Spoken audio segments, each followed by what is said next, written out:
Entre 1984 y 1985, un asesino en la ciudad de Los Ángeles cometió el delito de privar de la vida a más de una decena de personas. Conocido como The Night Stalker o acechador nocturno, se inspiró de figuras populares del ambiente musical o figuras de culto para justificar sus actos, agravando en consecuencia el fenómeno de pánico satánico, que comenzaba a permear los Estados Unidos y se ganó un lugar en el Salón de la Fama de los asesinos seriales más reconocidos.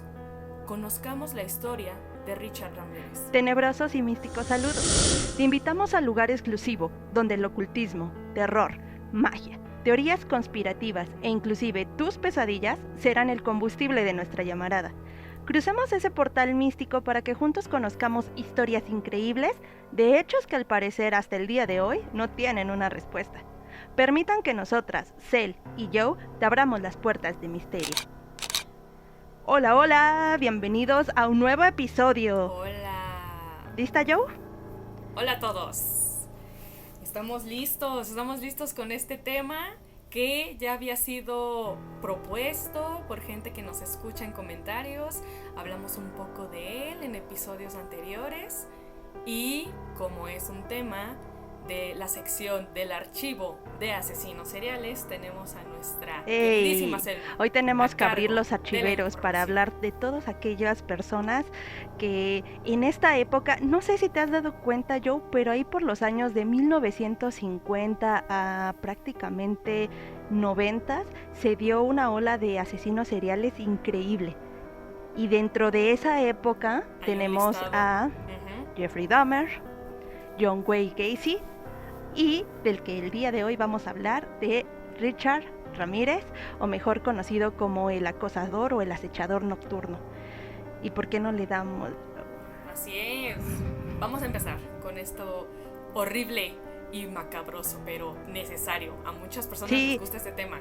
Me agrada mucho que les guste a ustedes y me agrada mucho tener aquí a una experta en el tema que les pueda hablar de esto. Me siento muy feliz por Fíjate, eso. Joe, que Richard Ramírez tiene como ciertas peculiaridades y es uno de los asesinos que a mi punto de vista era como de los más desastrosos al momento de realizar sus crímenes. Inclusive desastrosos. Okay. Porque usualmente cuando hablamos de un asesino serial estamos hablando de una persona que tiene como calculado y es muy meticuloso en la realización de sus asesinatos. Richard Ramírez fue una persona que a mí me sacó de contexto completamente. Pero para entender a Richard Ramírez tenemos que comprender de dónde sale toda esta maldad pura, porque yo sí digo que este men pues, es el mismísimo diablo.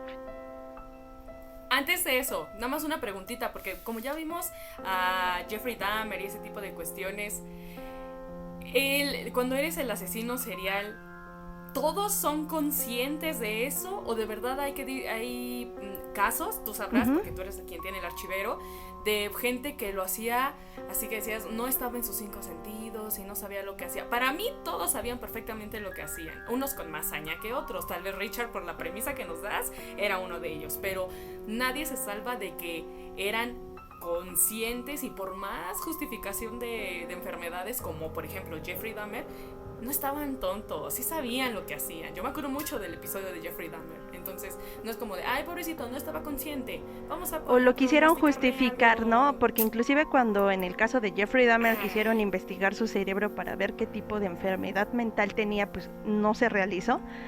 En este caso Richard Ramírez no tenía o no se le especificó una enfermedad mental como tal. Realmente creo que su pasado fue lo que lo llevó a realizar este tipo de acontecimientos, y pues para eso, ¿por qué no lo conocemos, Joe? Su nombre original es Ricardo Leiva Muñoz Ramírez. Él es originario del Paso, Texas. Nació el 29 de febrero de 1960 en California. Es más conocido 1960 como Jeffrey Dahmer. Ahí andaba, ¿no? Jeffrey, sí, más o menos son de la edad. Por eso te digo que se me hace muy curioso. Fíjate que escuché una teoría, y ahorita que así, ¡pum!, me hablaste de Jeffrey Dahmer. Existe una teoría donde dicen, Joe, que en ese tiempo, en los países fronterizos, hubo una tipo de práctica estadounidense, Ajá. en la cual estaban actuando con medios como biológicos que alteraban la conducta humana o generaban enfermedades mentales. Solamente es una teoría. Pudiera ser cierta porque en ese lapso de tiempo es cuando surgen varios de los asesinos seriales que te menciono. O sea, Una no sé teoría si tuviera que ver. conspirativa más. Exacto, o Buenísimo. sea, fíjate, cómo dentro de los asesinos seriales también existen teorías conspirativas. Esa teoría la escuché inclusive en un podcast que va relacionado con ¿Pero asesinos qué, seriales. qué les hacían a las mamás embarazadas o qué? ¿Cómo esa No, sustancia? a mí en lo personal siento que se me figura mucho a lo que pasó con Chernobyl. O sea, que fue un experimento que a través del ambiente generaba ondas radioactivas o algún pex así, que alteraba tu aspecto tanto cerebral Ujú. como fisionómico. Entonces, pudiera ser que muchas de las enfermedades mentales que surgieron durante la época de los asesinos seriales, porque esta época fue potencial Sí. de asesinos seriales, sobre todo en Estados Unidos, Ajá. y dentro de ese lapso de tiempo entramos justo con Richard Ramírez. Entonces pudiera ser, Joe. O sea, no se me hace descabellada por el auge que hubo en esa época. Ok. Su nombre más popular o al que todo mundo le conociera como Richard Ramírez, o también conocido con el apodo que se le dio The Night Stalker o el acechador nocturno. Fue un asesino en serie de Estados Unidos que mató aproximadamente, mató con los cuales sí podemos contar fielmente Ujú. a 14 personas en la ciudad de Los Ángeles entre los años de 1984 y 1985, Un año. siendo capturado el 31 de agosto de 1985. Gracias a Dios, Joe, porque este hombre, No manches. la verdad, es que estaba asesinando ya por puro placer. No Entre manches. más tiempo corría y no lo agarraban, él seguía asesinando, asesinando y asesinando. No manches. ¿Por qué se le llama acechador nocturno? Ujú. Porque este chavo lo que hacía era meterse a las casas, obviamente en la noche, y asesinar personas. A mí lo que me genera mucha curiosidad de Richard Ramírez es que usualmente los asesinos seriales manejan un prototipo. O sea, Jeffrey Dahmer agarraba a la mayoría de hombres homosexuales que pertenecían más o menos a las colindancias o el barrio de personas de piel, para ese entonces le decían negras, Ujú. y o latinos. No sé si te percataste mucho en ese aspecto. Ujú. O sea, como que traen un Y prototipo. orientales también nos contaste. Orientales también. Pero lo que tenía Richard Ramírez es que Richard Ramírez no tenía piedad si se agarraba a una señora de 70 años, de 40, si violaba niños y mataba a las parejas o a los hombres que estaban con estas personas. O sea, no ¿Violaba? tenía piedad. ¿Violaba? Sí, ¿Richard Ramírez? de hecho, la mayoría de los asesinatos o los 14 asesinatos que realizó Richard Ramírez y que tiene reconocidos son de personas de diferente tipo, ya sea de raza, religión, edad, pero a los niños lo que le gustaba era violarlos, ¿no? Y entre los cuales, sí, o sea, era. Ok. Mira, Richard Ramírez se le tiene como cargos criminales 14 asesinatos, 5 intentos de asesinatos, o sea que no pudo concluirlos por alguna u otra razón, 9 violaciones, entre las cuales 3 de ellas fueron menores de edad, 2 secuestros, 4 actos de sodomía, 2 felaciones forzadas, 5 robos y 14 allanamientos de morada. Joyita de persona. O sea, ¿y eso? Finísimo. ¿Eso que dices fue entre el año 84 y el 85? ¿Todo eso? ¿O ¿Sí? fue de antes? Sí. 84, desde que se le pudieron acreditar como todos este tipo de sucesos o asesinatos y crímenes, fue solo en un año. Por eso te digo, gracias a Dios pudieron detener a este men. Porque la verdad hubiera sido algo catastrófico para la ciudad de California y Los Ángeles si él hubiera continuado. Imagínate el miedo de que entren a tu casa, y no solamente porque a lo mejor vivimos tú, yo y una abuelilla, y a las 3 nos toca parejo. O sea, no tenía piedad. Y a partir de todo ese desmadre que hizo, pero masivo, obviamente iba a llamar la atención. O sea, no es como que tuviera cuidado, que paso a paso y que no. Era uno tras otro, y entonces no dejaba que descansara un caso como para hacer que se pierda en el archivo y vámonos a lo siguiente. toda esa ráfaga, iba como un huracán, entonces hizo ruido. A destruirlo, Obviamente exacto, y hizo... que percatarse de algo. Y sabes que yo, como en esa época no había la tecnología que actualmente tenemos, pues era mucho más difícil poder conseguir Rastrearlo. Exactamente las herramientas suficientes para poder detenerlo. Y sabes qué es como lo curioso, es que cuando Richard Ramírez era pequeño, Ajá. pues venía de un contorno completamente violento. Su papá, ¿sabes qué le hacía, Joe? ¿Qué le hacía? Lo llevaba al panteón y lo ataba a la cruz y ahí lo dejaba toda la noche. A la cruz de un panteón, lo encadenaba y ahí lo dejaba toda la No noche. inventes. Y imagínate qué grado de violencia tenía. Entonces mucha de su ira iba sobre de él.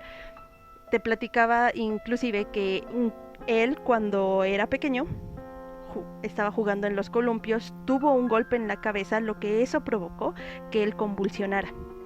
Y ese tipo de acontecimientos fue que los ataques epilépticos se le dieran en la escuela o se le dieran en los lugares donde él podía convivir con más personas, generó que él se aislara. ¿Por qué? Porque fue un foco de burla para ese entonces.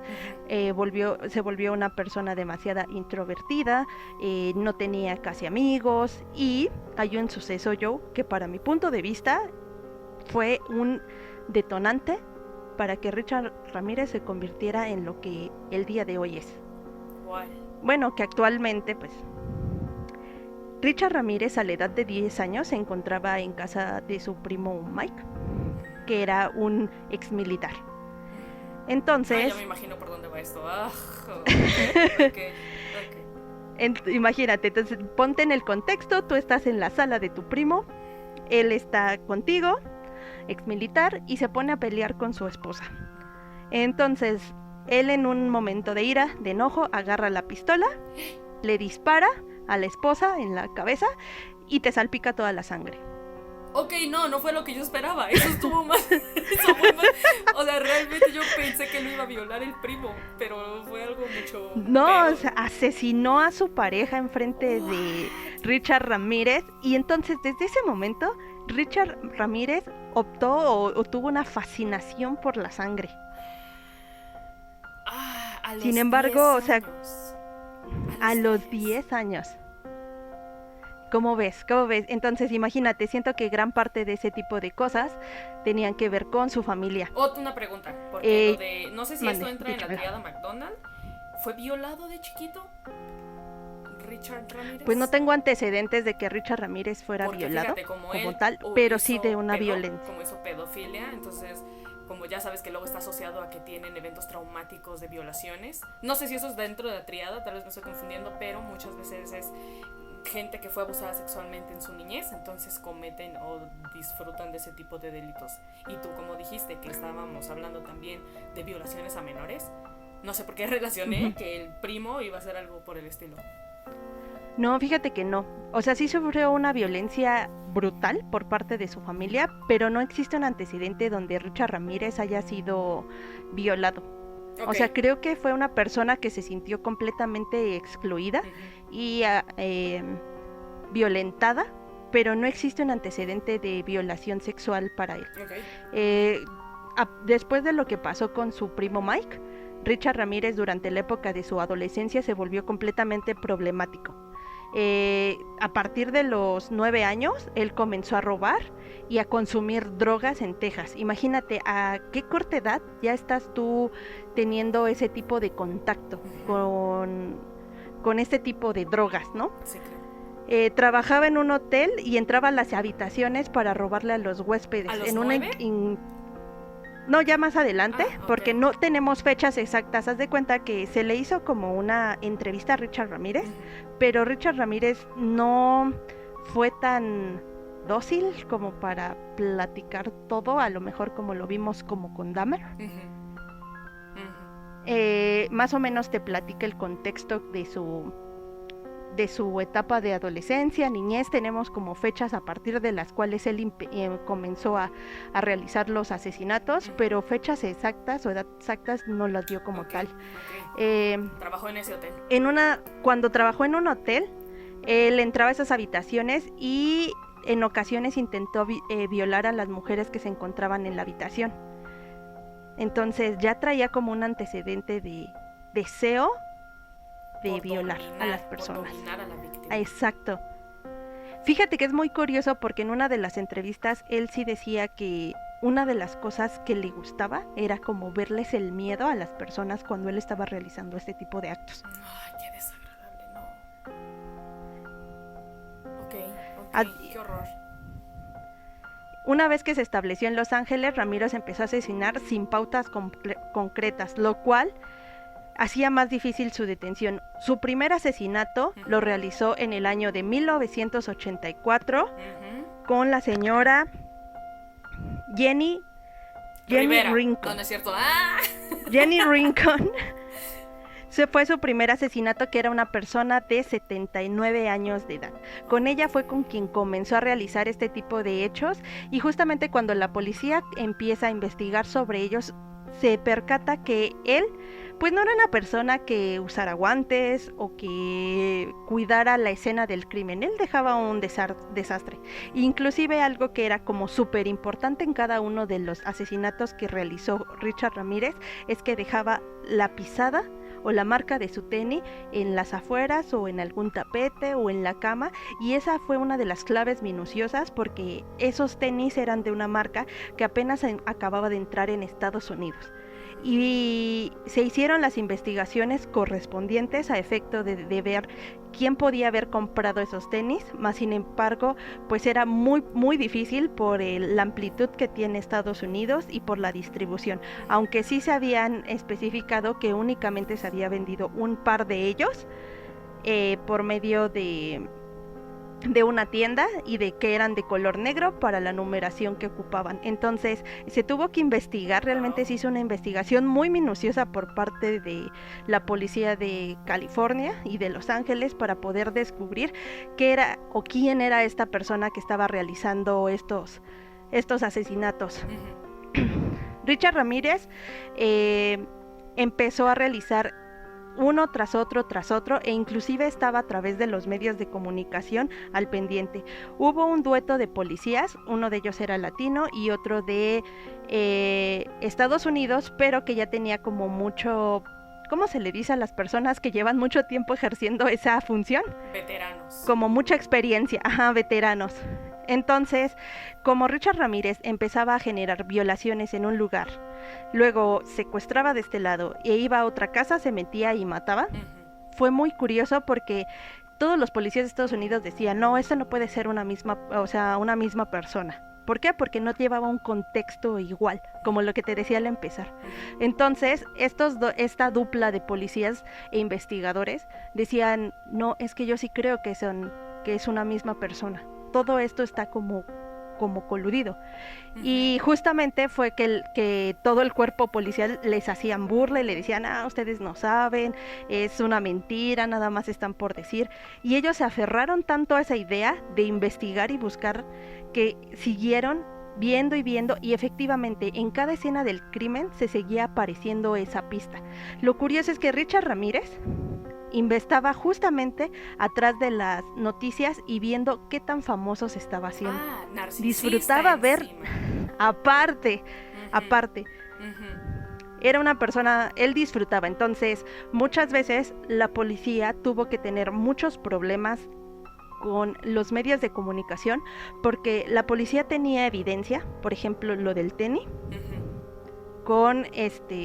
Y los periodistas querían sacar a la luz esa información.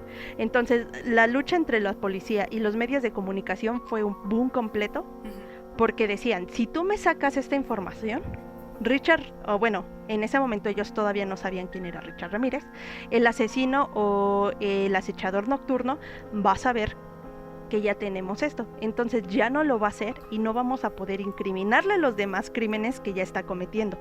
Fue una lucha constante con el periodismo. Yo no entiendo cómo es que se pueden involucrar tanto y cómo simplemente por una nota pueden arruinar investigación. Imagínate. Y sacrificar vidas. Sí.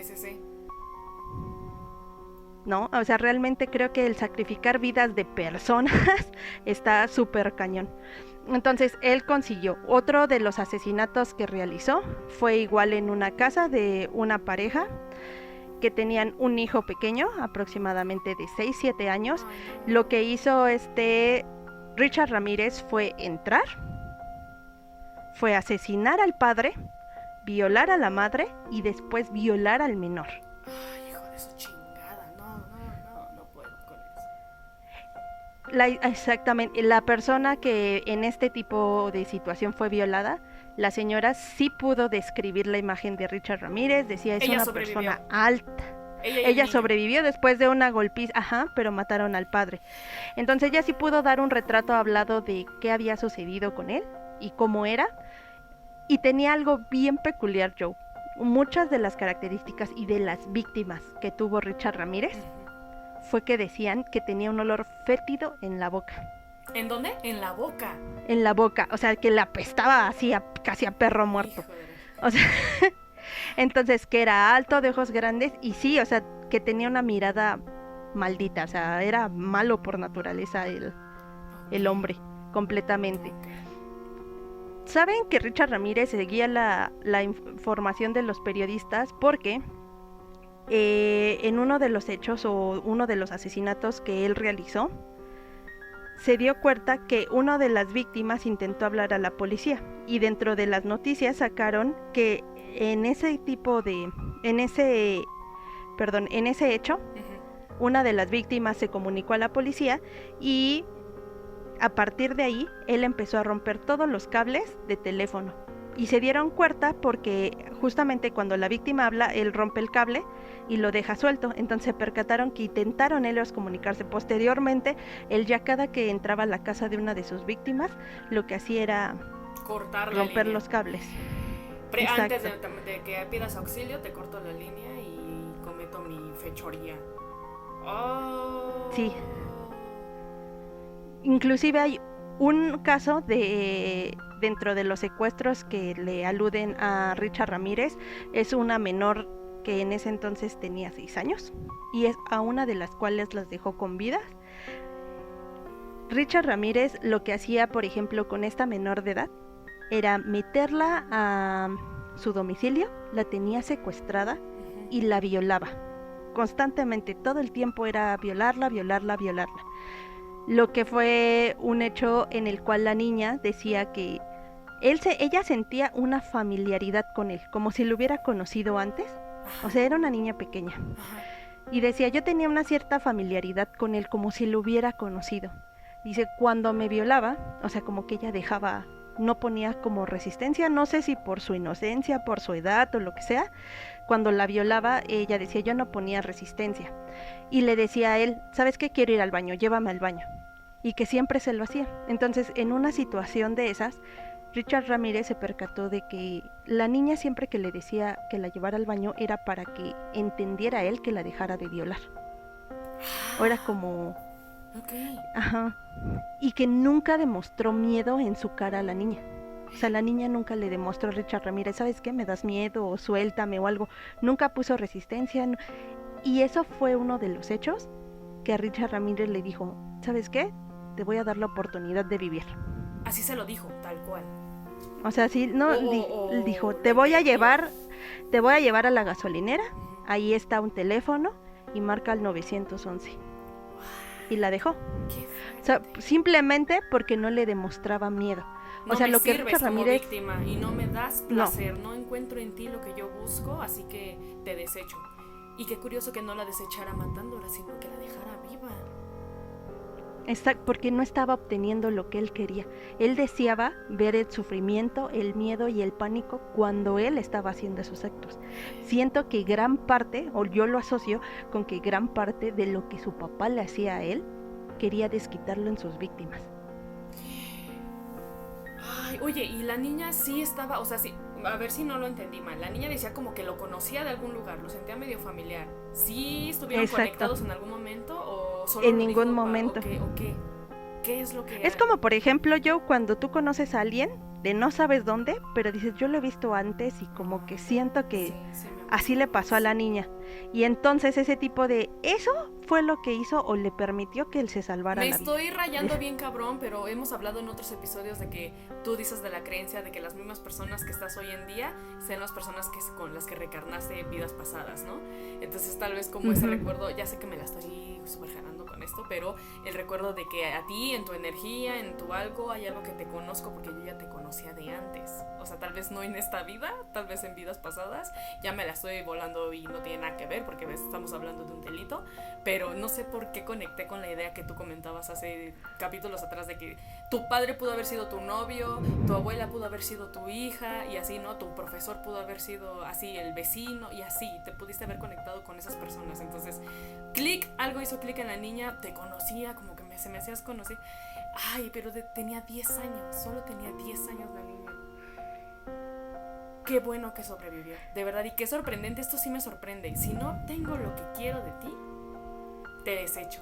Pero qué fortuna de que la dejó con vida, de que no te desecho matándote y ahí te aviento donde caigas, sino que simplemente adiós. O sea, ya, no me hasta sirves. date el lujo de llamar al 911, güey. ¿En serio le dijo eso? Llama al 911. Sí, Acúsame. sí, ahí está una gasolinera, ve ahí hay un teléfono, marca el 911 para que pues prácticamente vengan por ti, ¿no? Y hasta el día de hoy, bueno, la chica sigue con vida, te cuenta y te relata, obviamente pues tuvo un estrés postraumático después por todo lo que vivió con Sí, claro. el secuestro de parte de Richard Ramírez. Y es que es súper curioso yo porque, te digo, nunca tuvo como un prototipo en especial, o sea, no sé si realmente él lo único que quería era ser maldad. De hecho, él se autonombraba como la réplica de Satanás, como si Satanás se hubiera personificado y la personificación en vida de Satanás era él. Él de hecho estaba muy vinculado al satanismo. Él creía, inclusive hubo una frase muy similar, no tengo la frase exacta en este momento, donde decía que para él la música había sido prácticamente creada por Satanás antes de llegar al cielo, cosas muy similares, porque él inclusive era fanático de AC/DC y una de las canciones con las cuales se inspiró para que realizara o se metiera a las casas, dijo que fue Now's Prouded. No sé si tú la has escuchado, de AC/DC. No la he escuchado, pero en Pánico Satánico hablamos un poco sobre eso, en que la rebanadita así del pastel nada más fue Richard Ramírez dijo que se inspiró en AC/DC para cometer esos delitos y que lo inspiraban a meterse a las casas, a ser el asaltante nocturno, el que se mete y comete esos delitos. ¿Tú ya la has escuchado, Selma? Sí, la he escuchado, de hecho pueden ir a YouTube. Es que de verdad yo creo que la gente transgiversa todo a su conveniencia.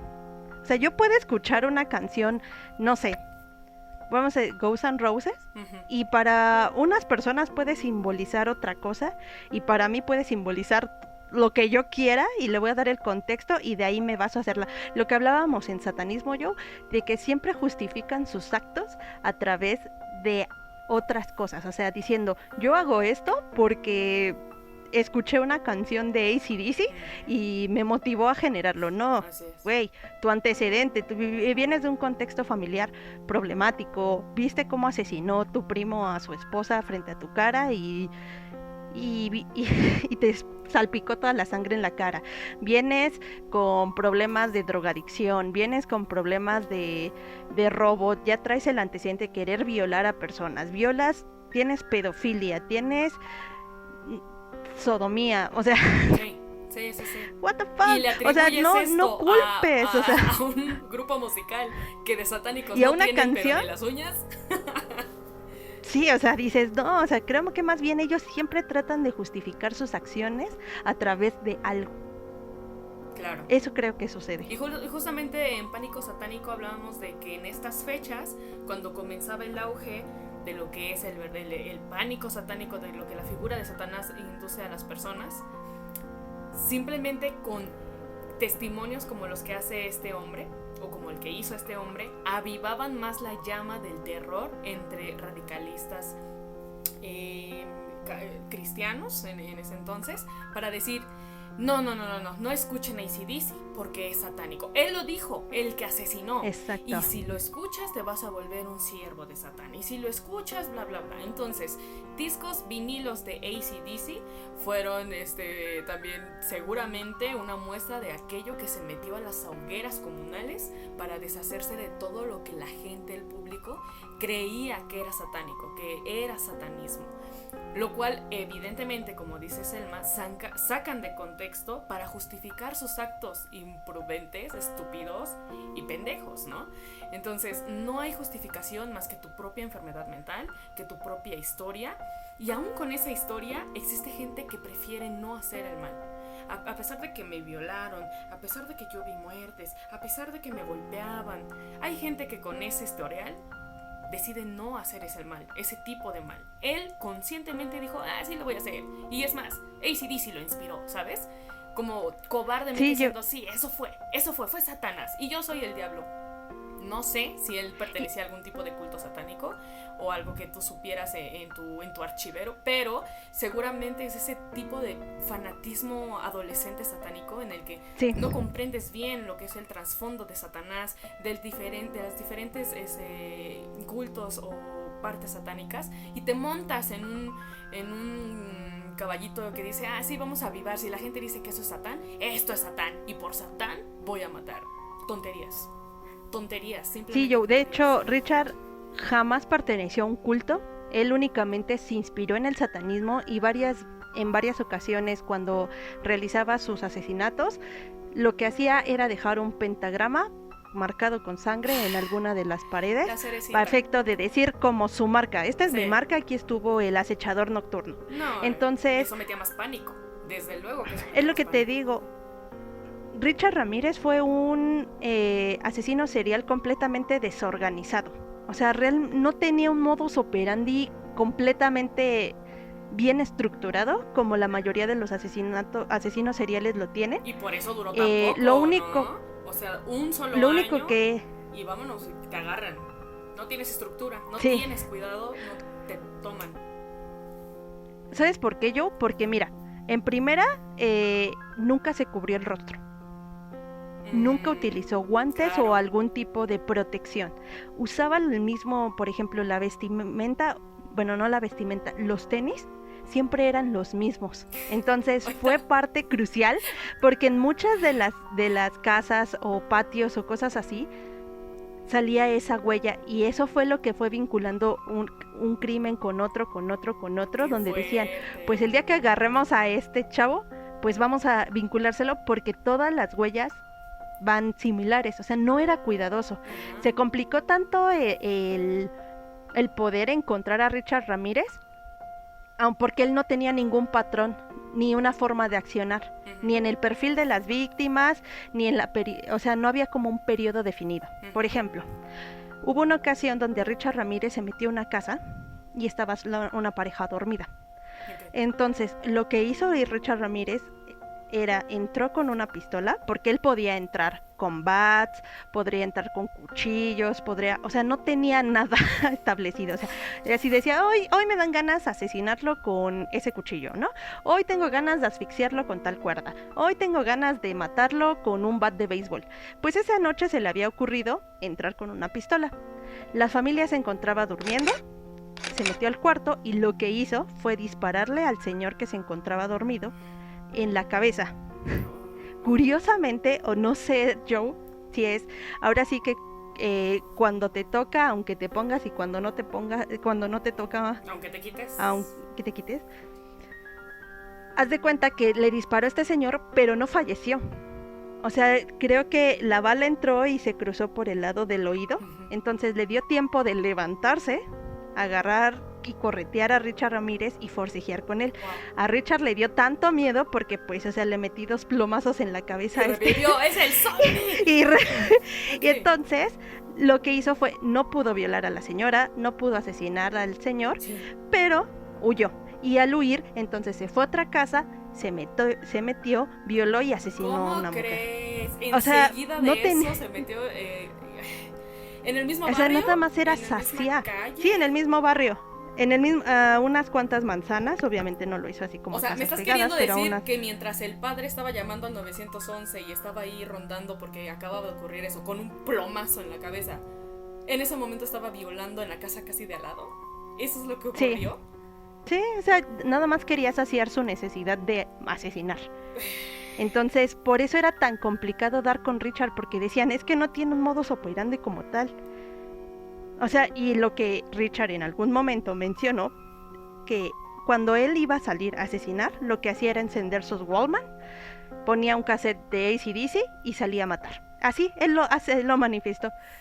Su preferencia era entrar a las casas, atacar a las familias completas, o sea, le valía, usando cualquier tipo de arma, te digo, ya sea fuego, cuchillo, bait de béisbol o cualquier cosa que se encontrara en el mismo hogar, para finalmente matarlas, buscar algo que pudiera robar de alto valor y huir de la escena del crimen. Obviamente sin los cuidados necesarios, o sea, si me veían chido, si no me veían tan bien. O sea, yo iba y disfrutaba tu cara de miedo, de pánico. Fue ahí cuando Richard Ramírez se cuestionaron de pues qué había pasado o cómo sucedieron. Y lo curioso es que en una de las casas de las víctimas él robó un collar como de perlas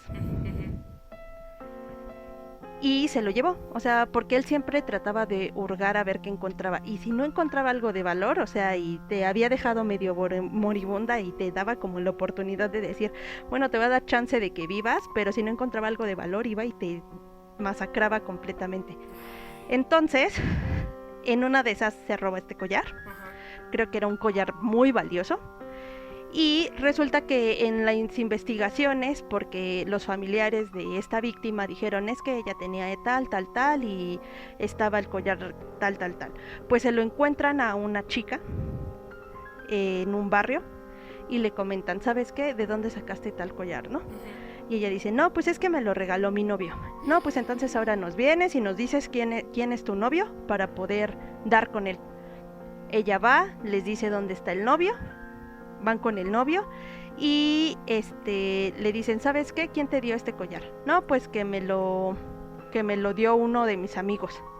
Y dice, ¿quién es tu amigo? Entonces lo suben a la patrulla porque él se resiste a decir que no va a decir absolutamente nada, que él no tiene por qué cooperar con la policía. Entonces la policía y los detectives se ponen en modo agresivo y le dicen, pues nos dices o nos dices.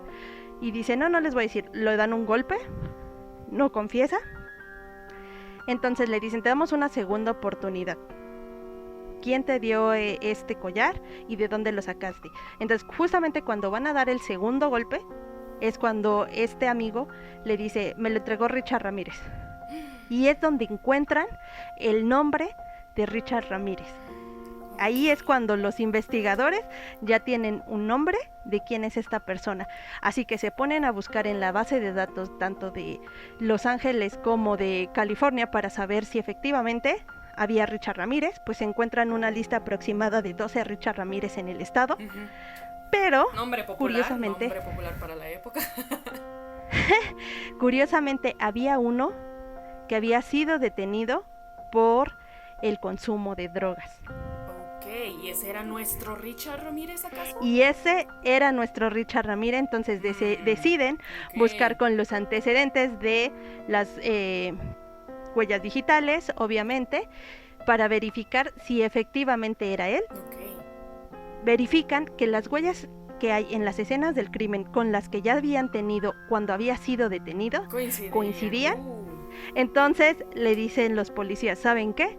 Les da la oportunidad de detenerlo. ¿Qué es lo que hacen? Lo queman a nivel nacional. Richard Ramírez aparece en cada una de las portadas de los periódicos y medios de comunicación. No inventes. Entonces... No, el éxtasis, o sea, deja tú, en vez de darle miedo y no sé qué, me lo imagino todo glorioso como diva diciendo, soy el más famoso de Estados Unidos.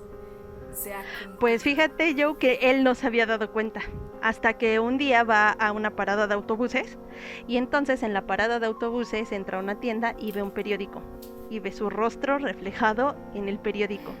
Entonces toda la gente ya lo voltea a ver porque pues era una persona que no... inconfundible. Pues por así decirlo, que no era tan fácil de confundir. Entonces justamente inclusive cuando se sube al autobús ve que un chico va viendo el periódico y se le queda viendo, ¿no? Y se lo voltea a ver. Entonces él entra en pánico porque sabe que ya lo ubicaron, él ya sabe que están tras de él.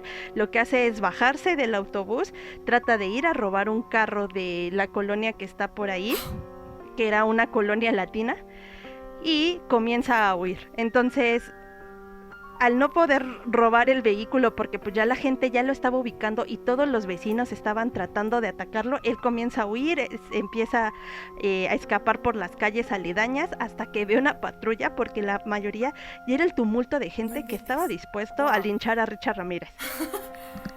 ¿Y le pide ayuda a los policías o qué pasa? No, pues ya como que dijo ya me doy, o sea...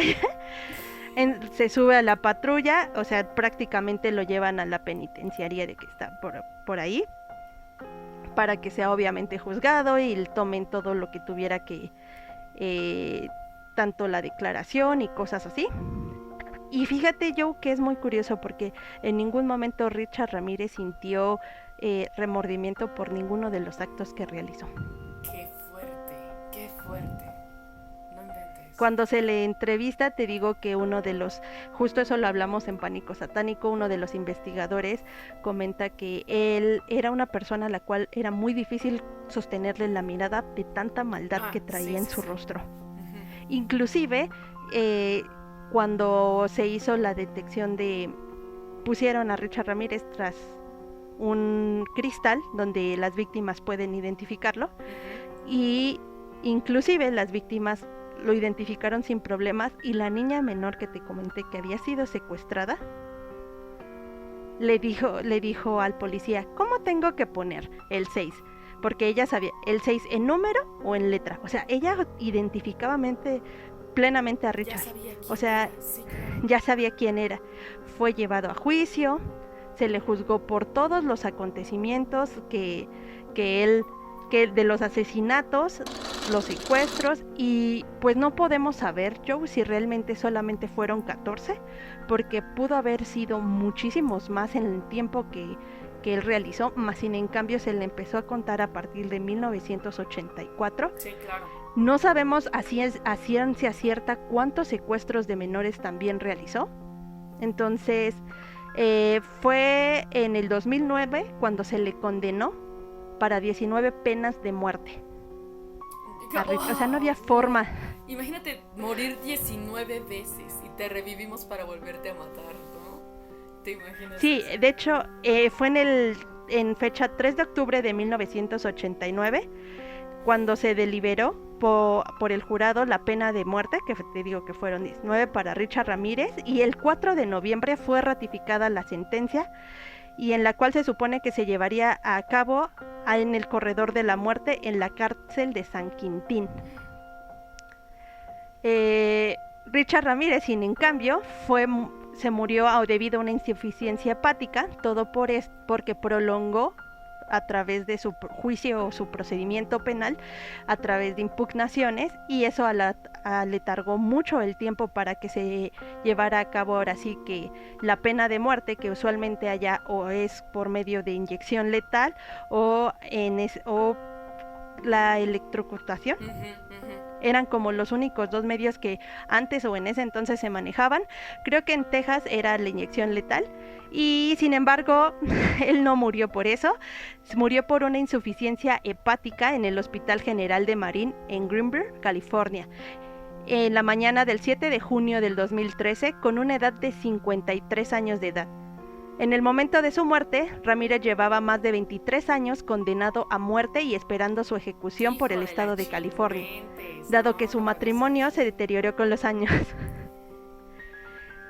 Debido a todo lo que sucedió, pues obviamente nadie reclamó su cuerpo y sus restos fueron incinerados. Ahora sí que hasta eso corrió con suerte el mendigo. Creo que hemos visto que estos tipejos a veces tienen más suerte que muchas otras personas, pero murió a los 53 años de edad, duró bastante tiempo en prisión, y 23 años, y así las cosas por parte de Richard Ramírez, el acechador nocturno. Es horrible. Sí, pues haz de cuenta, a ti cuando te condenan, Joe, tú puedes impugnar. Entonces se pueden meter recursos de revisión, también puedes meter amparos a efecto de que pues no se te, pues tu condena sea revisada, por así decirlo. Y aquí pues la verdad eran bastantes cargos criminales los que él tenía. No había como forma, pero pues al letargarse, todo este tipo de procesos, fue que se llevó más de 23 años, para que se pudiera realizar su ejecución, y mejor murió por una insuficiencia hepática. Es lo que yo te iba a decir, porque ya estaba confundida. Dije, qué fácil que lo tomaron y nada más 4 años después ya su cuerpo dijo, ay, voy a morir de madres hepáticas, porque ya me agarraron y voy a morir. Yo dije, qué fácil que a los 4 años ya mejor decides dejarte morir en lugar de recibir tu condena. Pero no, ahora que dices que pasaron 23 años, pues fue tiempo suficiente como para que el cuerpo pues sí respondiera de esa manera. Pero qué injusto que justamente tuvo que ser así, debido a que hacían prórroga para trazar lo que ya era un hecho. O sea, ya iba a ocurrir. Si ya iba a ocurrir, ay, no, es que qué coraje, de verdad. Y verdaderamente murió solo. ¿Y sabes qué también me molesta mucho, Joe? Que él se sintió una estrella rockstar. Un rockstar completo. Porque cuando él fue detenido por obviamente la policía de Estados Unidos, pues tuvo su club de fans, como lo hemos visto con todos los asesinos seriales. Le enviaban las mujeres fotos semidesnudas. O sea, él se volvió un superhéroe para muchísimas personas, cosa que no entiendo porque prácticamente idealizan a un asesino serial. No sé si por la imagen del chico malo o por qué, pero fue una de las cosas en las cuales él ya era hasta, ¿cómo decirlo? Mental, porque comparten la misma enfermedad mental. Por eso, es la única explicación que sí, pero él hasta se sentía un super mega dios a partir de que toda la gente lo aludía y le decía, ay, eres lo mejor, y que las chicas iban a los juicios y le echaban porras y ay, te amo. O sea, no sé qué tiene en su cerebro. Obviamente no comparto la idea de que tú te enamores de un asesino serial. A mí me encantan los temas de asesinos seriales porque creo que la mente te hace comprender el contexto, o yo no he podido llegar qué tanto tienes que estar afectado para querer dañar a tantas personas. Por ejemplo, Richard no discriminaba en nada. Yo no comparto esa visión. Pero así son las cosas. Sinceramente es como una parte muy horrenda de la naturaleza humana, porque queramos o no, personas así van a seguir naciendo y haciéndose, ¿no? Yo me imagino que hay que reestructurar completamente la sociedad para asegurar que cada persona crezca en condiciones idóneas, que no los obliguen, orillen o inciten a cometer ese tipo de delitos. Y aún teniendo una persona en condiciones correctas durante mucho tiempo, no está 100% a salvo de que va a decidir irse por el camino de bien. Entonces, desde que la humanidad es humanidad, hubieron asesinatos entre humanos y seguirán habiendo, pero yo simplemente ni comprendo, ni es como una, justamente como estas personas, fascinación, ¿no? De que dices y que te enloqueces. Exacto. Y que glorificas a una persona así, porque no sé, o sea, una persona que cometió asesinatos, violaciones a menores, y aún así te enloqueces por esa persona. Justamente, seguramente he visto imágenes de este man, y justamente como decían con lo de Jeffrey Dahmer, seguramente lo justificaban con que eres muy guapo, ¿no? Algunas mujeres seguramente haciendo eso. O sabes qué, como te digo, la esencia del chico malo así, ¿no? Rudo, como que siento que eso les llama mucho la atención, decir, ay, es malo, ¿ves? No sé qué pasa por su cabeza. Creo que no es de admirar a una persona que asesina, claro que ni viola, ni daña a alguien más. Es horrible. Pero hasta aquí nuestro episodio de hoy, Joe. Así es, un asesino más a la lista. Y no fue un episodio largo porque el man no hizo las cosas según él para que ocurrieran en orden y solito. Y qué bueno que duró poco. Aquí hay un dato curioso, Joe. Que quiero hacer como un chiquitip. No sé si tú ubicas el Hotel Cecil. El Hotel Cecil. Sí, lo ubico. muy ¿Has escuchado famoso. del hotel? En ese hotel Bueno, falleció quizá en Elisa algún Lam. día, Ajá. exactamente, Elisa Lam también estuvo, bueno, uno de los últimos lugares donde se vio a la Dalila Negra fue en el Hotel Cecil. Y también Y hay justamente apariciones uno en de ese los hotel. lugares, también quien estuvo presente en ese hotel ¡No! es Richard Ramírez. No inventes. Entonces creo que ese hotel Ah. tiene mucho antecedente y tiene mucha energía, por la cual, no sé, yo creo que podríamos hacer un capítulo especial del Hotel Cecil más adelante, porque curiosamente muchos asesinatos, asesinos, inclusive crímenes se realizaron dentro de ese hotel. Estoy pensando No que únicamente sería Elisa Lam, que es muy el buena. que es Ajá. más el popular. Sí, claro, es como el más Pero conocido, el caso de Elisa Lam, y sí da tal vez para todo un episodio sobre todas las pistas, lo que se grabó, pero también uno especial dedicado al hotel y todo lo que hay a su alrededor. Elisa Lam solamente fue la cerecita del iceberg, la cerecita del pastel, ¿sabes? La punta del iceberg. Pero ¿tú qué debajo, crees que sea un hotel maldito? yo creo que, como dices tú, que las energías malas se quedan ahí, todas las malas intenciones y la psique de la gente diciendo, es que aquí pasan cosas malas, incitan más a que ocurran, pero no porque las cosas ocurren fantasmagóricamente, sino porque incitan a que la psique humana haga que otros humanos cometan eso. Porque dicen, este es un sitio idóneo para mis cosas malvadas, porque es un sitio maldito, voy y hago cosas malvadas. No porque el fantasma diga, es maldito este lugar, voy a hacer más maldiciones. Yo creo que va por ahí. Hotel Cecil. Pues tendremos que investigarlo, porque para eso está Misteria. ¡Yay! Entonces, si les gustó este episodio, ya saben, suscríbanse en nuestro Facebook, Instagram, TikTok, Twitter, Spotify, YouTube. Ahí déjenos un like, pónganle la campanita para que les avise cuando subimos video. Ahí también dejen sus comentarios sobre temas que quisieran escuchar más adelante. Todos los comentarios los vemos y estamos al pendiente. Así que si les gustó, ahí déjenos un like. Richard Ramírez llegó a todos ustedes gracias a las recomendaciones de quienes nos escuchan y quienes nos escriben, y muchas gracias.